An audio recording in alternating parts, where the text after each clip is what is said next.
I'm Kyle Tate here for RamblinWreck.com, joined by sophomore Lexi Weber. And Lexi, it's been a while since you've been in the pool, at least in terms of competition. The GT Fall Invite back in November before the Thanksgiving holiday was the last time you were in the pool. A lot of good competition, good showing for the Georgia Tech women's swim team, 6th place out of 13. Just talk about the performance back in November.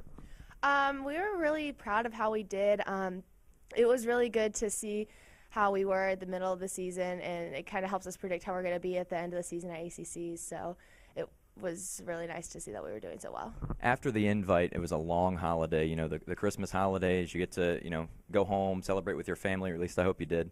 How do you stay in shape over the Christmas holidays? Does the coach give you workouts? Do you have to come back for practice? How do you stay near the pool? Actually, we have a lot of options. We always have our club teams to go back to. Our coaches are always willing to give us that extra practice that we need during the break.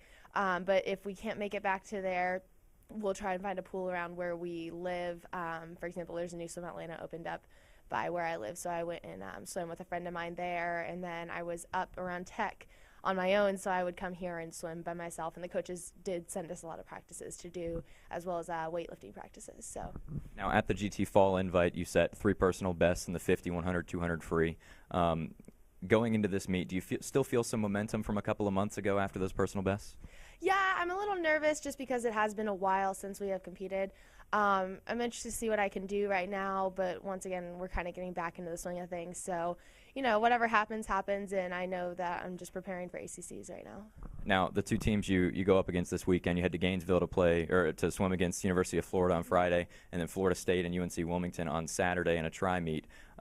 Those 2 teams, Florida and Florida State, came to the GT Fall Invite. You've seen them before. Talk about what it means to see a team before you know sort of what to expect. How do you prepare for a big meet against 2 of the top teams in the country? Well, we kind of know what their times are based on, what they post on the internet. So we know what we're up against, and it is a little nerve-wracking to know that we're going against some great swimmers, some Olympians if you're going to Florida.